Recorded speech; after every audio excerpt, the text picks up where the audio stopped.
হলো মেরাজের মাস। এই মাসটার নাম হলো রজব মাস। এই রজব মাসে আমার নবী কামলেওয়ালা নবী পৃথিবীর গণ্ডি পেরিয়ে সপ্তম আকাশের ওপরে আল্লাহ মাকান, যেখানে কোনো মাকান নাই, যেখানে কোনো আমকান নাই, যেখানে কোনো স্থান নাই, যেখানে কোনো পানি নাই, বাতাস নাই, আগুন নাই, যেই জায়গার মধ্যে খোদার খোদাইত্ব চলে ওই জায়গা পর্যন্ত আল্লাহ রাব্বুল আলামিন দাওয়াত করে নবীকে নিয়েছেন। চিল্লে বলেন মারহাবা। আল্লাহ যদি কাউকে দাওয়াত দেয় রে, এটা কোনো পৃথিবীর সাধারণ দাওয়াত না। যিনি হলেন আরশ মুআল্লার মালিক, যিনি হলেন কুল কায়নাতের মালিক, যিনি হলো দু জাহানের মালিক আল্লাহ রাব্বুল আলামিন ওনার বন্ধুকে প্রেম করে ভালোবেসে মহব্বত করে আরশে আজিমের উপরে নিয়ে যাচ্ছেন। বন্ধু যদি বন্ধুর বাড়িতে আসে রে, বন্ধু যদি অনেক ধনী হয় তাহলে সেই বন্ধুর জন্য কিন্তু সেরকম অ্যারেঞ্জমেন্ট করেন। আমার আল্লাহ বলে, ও পৃথিবীর মানুষ শোনো শোনো রে, যখন তোমরা পৃথিবীতে কোনো আশ্চর্যজনক জিনিস দেখো তখন তোমরা সুবহান আল্লাহ বলো। তুমি বসো, তুমি সামনেতে ওইখানে গিয়ে বসো, যাও, জায়গা আছে, বসো না, উনবো, যাও, জায়গা যাও। পৃথিবীতে যখন কোনো আশ্চর্য জিনিস দেখো তখন সুবহান আল্লাহ বলো। আমি আল্লাহ রাব্বুল আলামিনের কাছেও একটা আশ্চর্য জিনিস আছে, সেটা হলো আমি আমার বন্ধুকে রাতের গভীরে আরশ মুআল্লা পর্যন্ত নিয়েছি, যেখানে কোনো মানুষ যেতে পারে না, যেখানে কোনো ফেরেশতা যেতে পারে না। ওই জায়গায় আমি আমার বন্ধুকে নিয়ে প্রেমের আলাপ করেছি। জোরে জোরে বলেন মারহাবা। সুবহানাল্লাযী আসরা বিআবদিহি লাইলাম মিনাল মাসজিদিল হারাম মাসজিদিল হারাম ইলাল মাসজিদিল আকসাল্লাযী বারাকনা হাওলাহু লিনুরিয়াহু মিন আয়াতিনা। আল্লাহ বলেন সুবহান, আমি আল্লাহর কাছে অতি আশ্চর্য। আমার বন্ধুকে আমি, এই মাইকটা তো ডিস্টার্ব করতেছে কেন বারবার বারবার? আমি আমার বন্ধুকে নিয়ে গিয়েছি আরশ মুআল্লাতে। আরশ মুআল্লাতে এটা নিয়ে গেছি এই জন্য আমার কাছে আশ্চর্য। আল্লাহ বলেন ইসরা বিআবদিহি, আমি আমার বন্ধুকে ভ্রমণ করাইছি, ইসরা করাইছি। ইসরা মানে ভ্রমণ করানো হয়েছে। কোথা থেকে কোন জায়গা পর্যন্ত? বাইতুল্লাহ থেকে বাইতুল মুকাদ্দাস পর্যন্ত। লাইলাম মিনাল মাসজিদিল হারাম ইলাল মাসজিদিল আকসা, বাইতুল্লাহ থেকে আকসা পর্যন্ত ভ্রমণ করাইছি। কেমন ভ্রমণ? লিনুরিয়াহু মিন আয়াতিনা, চতুর্দিকে আমার আয়াত, চতুর্দিকে আমার নিদর্শন, সমস্ত সৌন্দর্য, সব অ্যারেঞ্জমেন্ট ঠিক করিয়া আমার বন্ধুকে আমি আরশ মুআল্লার মধ্যে নিয়েছি একমাত্র সাক্ষাৎ করার জন্য। কেমন বন্ধু জানো নি? যার সম্পর্কে আমি আল্লাহ কোরআন শরীফে ইরশাদ করেছি, ওয়ারাফানা লাকা যিকরাক, যার ইজ্জতকে এবং মর্যাদাকে আমি আল্লাহর পর সর্বশ্রেষ্ঠ হচ্ছে আমার বন্ধু মুহাম্মদুর রাসূলুল্লাহ। আমার নবীকে আমি এই পৃথিবীতে শ্রেষ্ঠ করেছি, আরশে আজিমের উপরও শ্রেষ্ঠ করেছি। আমার বন্ধুর মতো শ্রেষ্ঠ আমার কুল কায়নাতের ভিতরে আমি আর কাউকে বানাই নাই। এটাই হলো আমার শান, আমার শান। আর আমার বন্ধুর শান হলো তিনি হলো গোটা জগতের মধ্যে, কুল কায়নাতের মধ্যে শ্রেষ্ঠ। উচ্চ আওয়াজে বলুন আল্লাহু আকবার। আরো জোরে জোরে বলেন ইয়া রাসূলুল্লাহ। তো শাহে খোবা তো জানে জানা, তো শাহে খোবা তো জানে জানা है चेहरा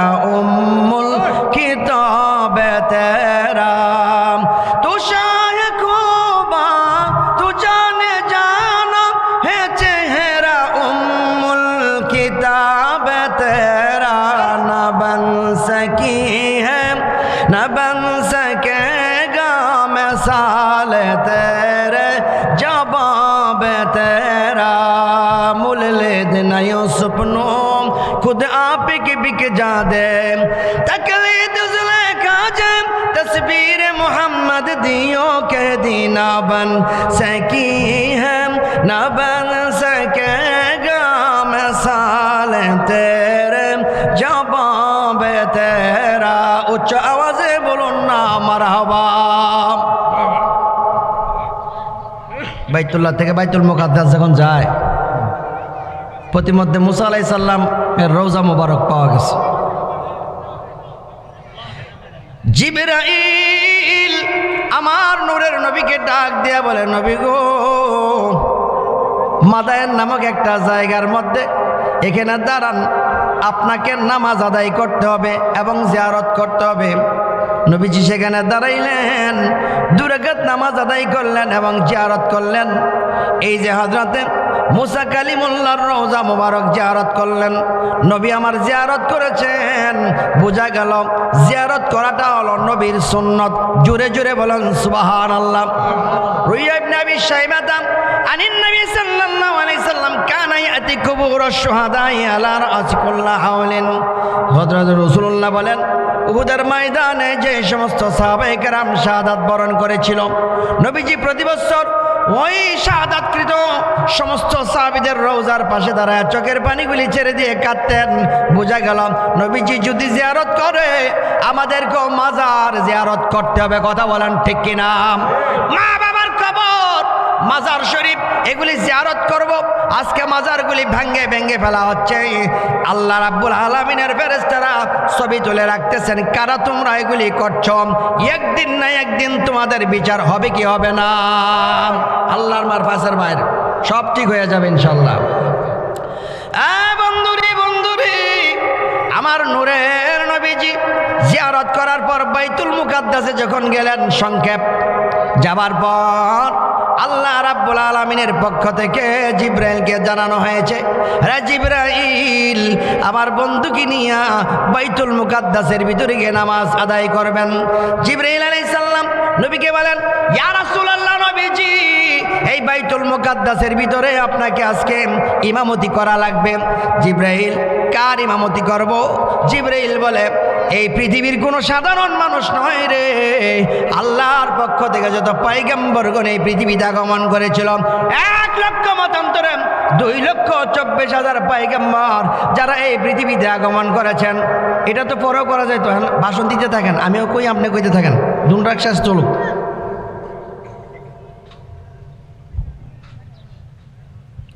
চুপ করে বসতে হইব আর আমি এখানকার ইমাম সাহেব দিকে কি মনে করছেন যে আপনার খালি কথা কইবেন